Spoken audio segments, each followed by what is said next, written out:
Buenos días, hoy te voy a mostrar cómo activar y desactivar el brillo automático en POCO C71.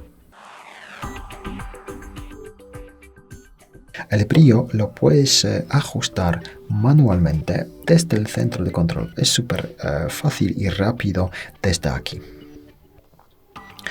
Pero si quieres que el dispositivo ajuste el brillo automáticamente, según la luz, hay que acceder a la aplicación Ajustes. Luego en Ajustes abrir la pestaña más abajo, Pantalla. Y aquí tenemos nivel de brillo, más abajo brillo adaptativo. Entonces desde aquí en un clic puedes desactivar el brillo adaptativo y activar esta opción en un clic de la misma manera. Y ya es todo. Muchas gracias por ver el vídeo, te comentario abajo, suscribirte al canal. Hasta luego.